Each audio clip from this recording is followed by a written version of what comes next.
हरे कृष्णा, कैसे हैं आप लोग। पीछे वाले वीडियो में हमने किया था प्रेजेंट इंडेफिनिट टेंस और उसकी डेफिनेशन और उसके रूल्स।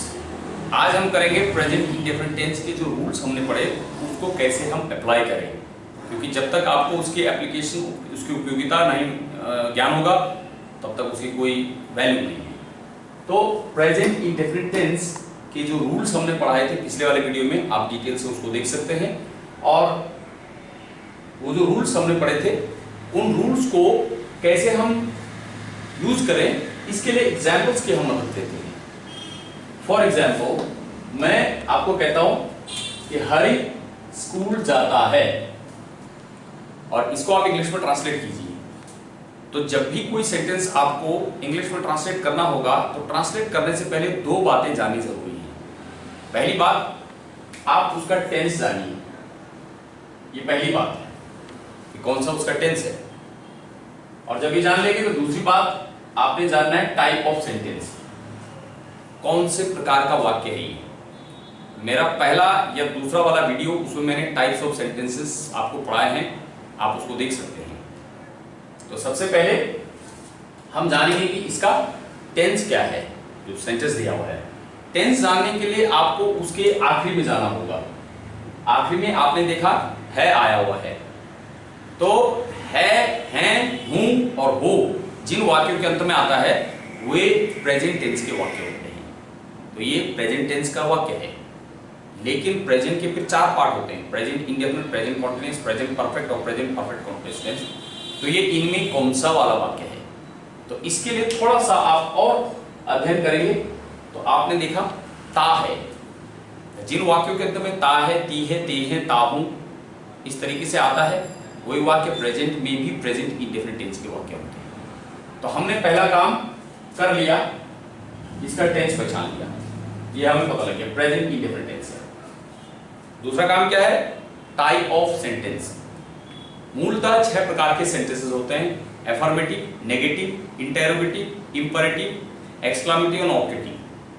इनमें से कौन सा है, तो आप देखेंगे हरि स्कूल जाता है, ये नेगेटिव नहीं है, प्रश्न भी नहीं पूछ रहे तो इंटेरोगेटिव भी नहीं है, आदेश भी नहीं दे रहे तो इंपरेटिव भी नहीं है, कोई दुख, शोक, विषाद इस तरह का कोई भाव भी इसमें नहीं है तो एक्सक्लामेटिव भी नहीं है, और कोई इसमें आशीर्वाद या शुभकामनाएं या विशाप इस तरह की चीजें नहीं दी जा रही हैं तो ये ऑब्जेक्टिव भी नहीं। तो ये केवल एफर्मेटिव सेंटेंस है। तो दोनों बातें आपने जान ली हैं, प्रेजेंट इंडेफिनिट टेंस और टाइप ऑफ सेंटेंस है एफर्मेटिव। आप बोलेंगे सर हमने ये दोनों बातें पता कर ली हैं जो आपने पूछा था, अब इससे हमें क्या लाभ हुआ, क्या फायदा हुआ। तो इसका लाभ ये हुआ कि आप जो टेंस आपने पहचाना उस टेंस के रूल्स आप इस्तेमाल करेंगे, और जो आपने टाइप ऑफ सेंटेंस पहचाना उस टाइप ऑफ सेंटेंस की एक पर्टिकुलर फॉर्मूला है, उस फॉर्मूले से आप इसको आगे बढ़ेंगे, उस फॉर्मूले से आप इसको करेंगे। तो प्रेजेंट इंडेफिनिट टेंस के रूल्स क्या है, सिंगुलर सब्जेक्ट के साथ और प्लूरल सब्जेक्ट के साथ हम ऑक्सिलरी वर्ब का इस्तेमाल नहीं करते। पीछे देख लेना, मेन वर्ब की फर्स्ट फॉर्म इस्तेमाल करते हैं, अगर सब्जेक्ट सिंगुलर है तो उसके अंत में एस और ईएस लगता है, और प्लूरल है तो केवल वर्ब की फर्स्ट फॉर्म लगती है। ये हमने रूल्स कर लिए, तो ये रूल्स हम यहाँ इसका प्रयोग करेंगे। और टाइप ऑफ सेंटेंस जान लेने से क्या लाभ हुआ, जैसे ये एफर्मेटिव सेंटेंस है तो उसका फॉर्मूला मैंने पीछे बता रखा है, क्या, subject, auxiliary verb, main verb and object. Auxiliary verb और मेन वर्ब क्या है, स्पेशल मैंने वीडियो बनाए हैं, पे आप पीछे देख सकते हैं। तो आप formula subject, auxiliary verb, main verb and object करेंगे, क्योंकि ये एफर्मेटिव सेंटेंस है। और सब्जेक्ट किसको बोलते हैं, कर्ता, यानी जो एक्शन करता है।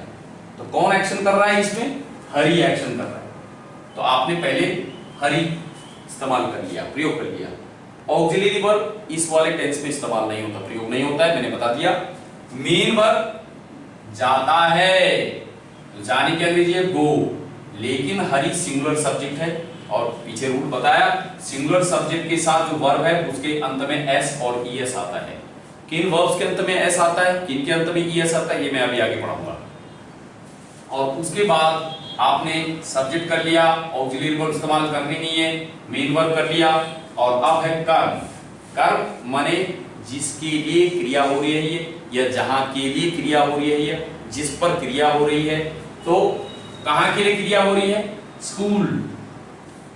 तो स्कूल आपने इसके बाद प्रयोग कर लिया। सब्जेक्ट ऑक्सिलरी वर्ब करना नहीं, मेन वर्ब और ऑब्जेक्ट सब कर लिया। अभी तक आपको जितना ज्ञान था आपने सारा का सारा ज्ञान प्रयोग में लिया है और आपने सेंटेंस बनाया हरी गोज स्कूल। लेकिन ये वाक्य अभी तरह से पूरी तरह से जो है करेक्ट नहीं है। तो इसका ये मतलब हुआ कि कुछ ऐसी बात है जो अभी हमें जाननी है। और यस, वो बात क्या है मैं यहां पे बता रहा हूं। किसी भी जगह जाने से पहले टू लगता है। किसी भी जगह जाने से पहले टू लगता है। तो स्कूल जा रहे हैं आप, तो स्कूल जाने से पहले टू लगना चाहिए था। हमने ये इस्तेमाल नहीं किया, प्रयोग नहीं किया, क्योंकि हमें कभी ज्ञान था ही नहीं। अब हमने इसको इस्तेमाल कर लिया। अब ये सेंटेंस हो गया हरी गोज टू स्कूल। टू का अगर हिंदी में आप जानना चाहते हो तो इसका मतलब तो को, ये डायरेक्शन बताता है। माने हरी स्कूल को जाता है, को डायरेक्शन बताता है। आम तौर पर हम जो है सामान्य बोलचाल की भाषा में इसको प्रयोग नहीं करते हैं, लेकिन पूरा सेंटेंस देखें तो यही है, हरी स्कूल को जाता है। इंग्लिश में हम लेकिन इस्तेमाल करेंगे हरी गोज टू स्कूल। तो आपको समझ में आ गया।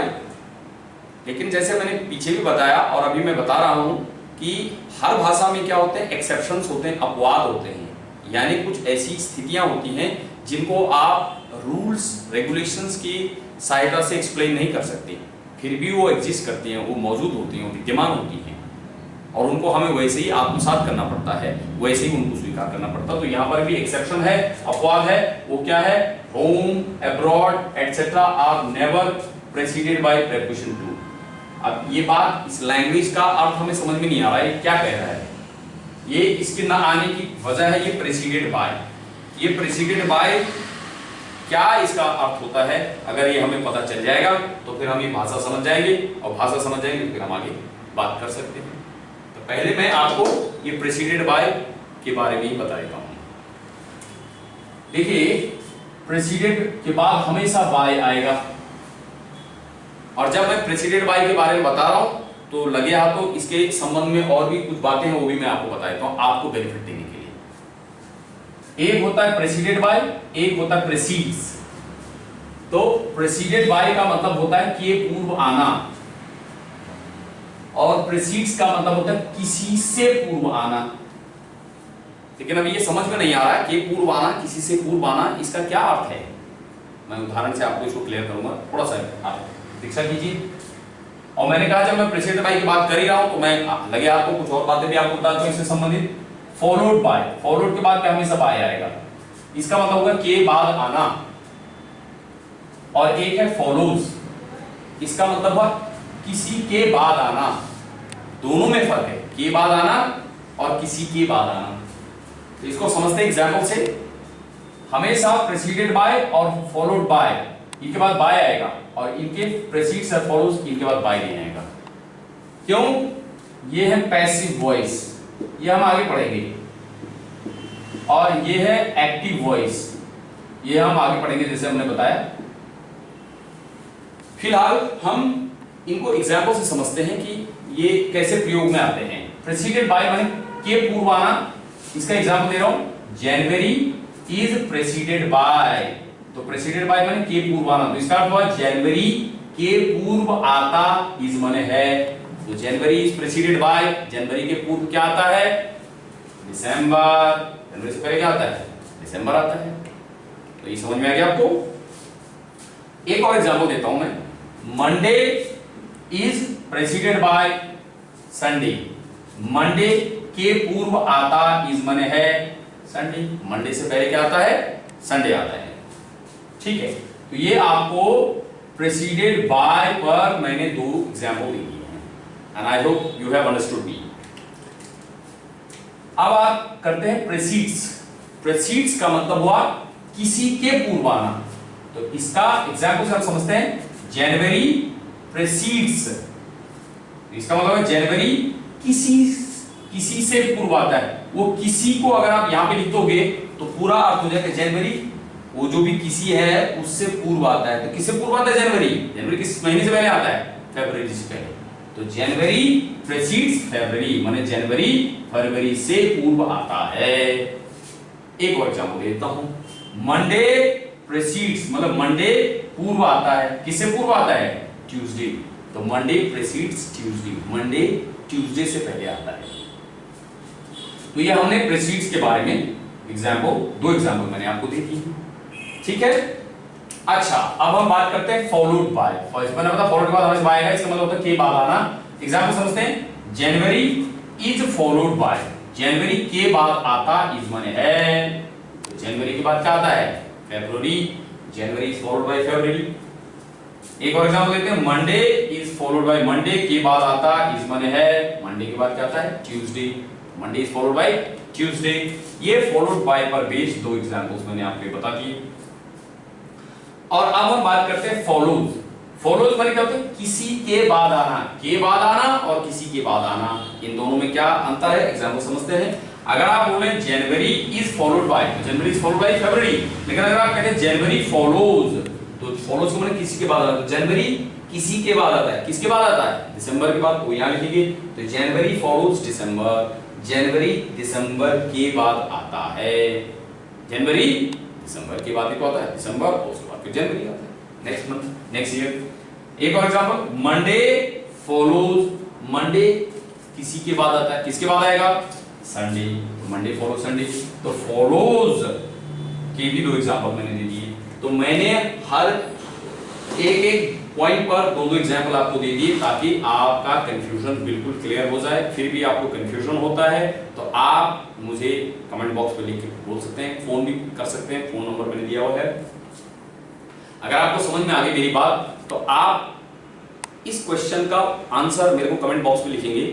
आपको एक नंबर लिखना है, you have to write a number in which 2 is preceded by 5 but followed by 7. 2 is preceded by 5 but followed by 7. And there is another number.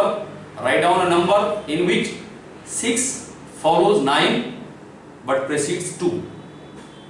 So your answer will tell me if you have really understood my point or not. If you can answer me right to this question, so it means you have understood me. Anyway, now you can come back to this point. यहीं पर तो हम अटक गए थे, हम यही बात नहीं समझ पा रहे थे कि प्रेसिडेड बाय का क्या मतलब। इतना समझ जाते कि सारी बात क्लियर हो जाती।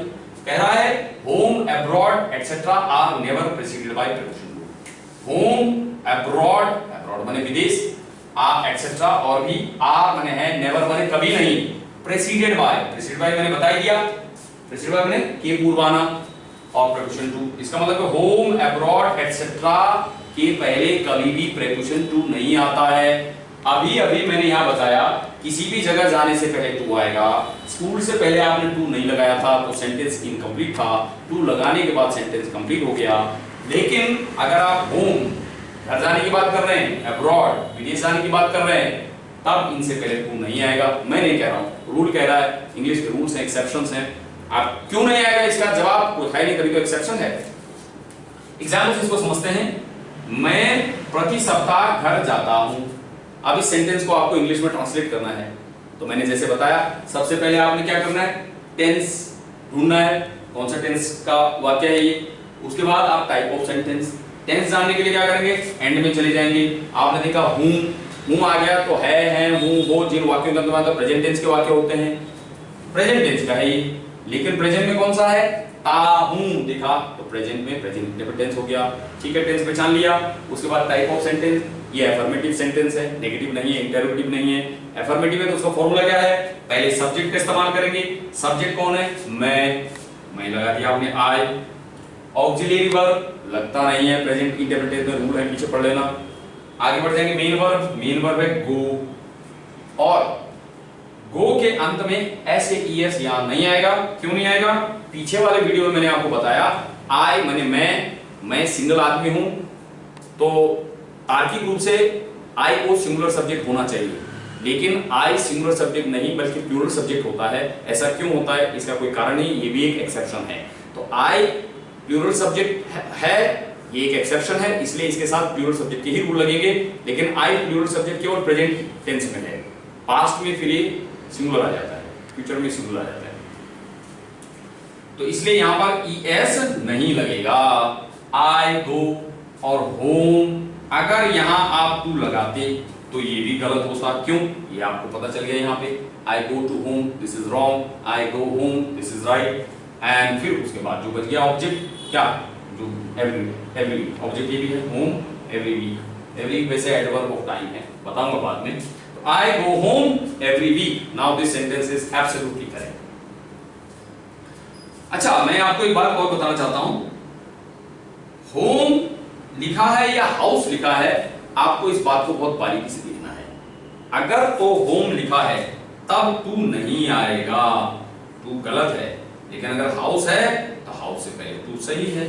आप बोलेंगे दोनों एक ही तो है, नहीं, होम और हाउस दो एक चीज नहीं है। होम माने होता है घर, हाउस माने होता है मकान। और घर और मकान में अंतर यह है, जहां आप रहते हो अपने परिवार के साथ में, उसको हम घर बोलते हैं। और मकान एक जो है स्ट्रक्चर होता है, ढांचा होता है, ईंट बजरी रेत पत्थर का बना हुआ, तो उसको हम मकान बोलते हैं। एक आदमी के पास मकान तो 10 हो सकते हैं, लेकिन घर एक ही हो सकता है। लिहाजा आप ये जरूर देखेंगे, अगर हाउस है तो टू करेक्ट है, होम है तो टू इनकरेक्ट है। इसलिए मैंने ये बात आपको अलग से बता दी है। तो आज के इस वीडियो में इतना ही। इसके अगले वाले वीडियो में हम कुछ और जानकारी आपको देंगे, कुछ और एक्सेप्शंस देंगे और कुछ उसके साथ एग्जाम्पल्स देंगे। आप तब तक के लिए इसको रिवाइज कीजिएगा। और अगर आपको ये वीडियो पसंद आया है तो तभी आप इसको लाइक कीजिएगा, सब्सक्राइब कीजिएगा और किसी और को शेयर कीजिएगा। अगर आपको पसंद नहीं आया तो नहीं आने का कारण मुझे बताइएगा, मैं सिरोधार्य आपके सुझावों को करूँगा, उस पर अमले जामा पहना के नेक्स्ट वीडियो में थोड़ा और बेहतर करने की कोशिश करूँगा। Thank you very much. Hare Krishna.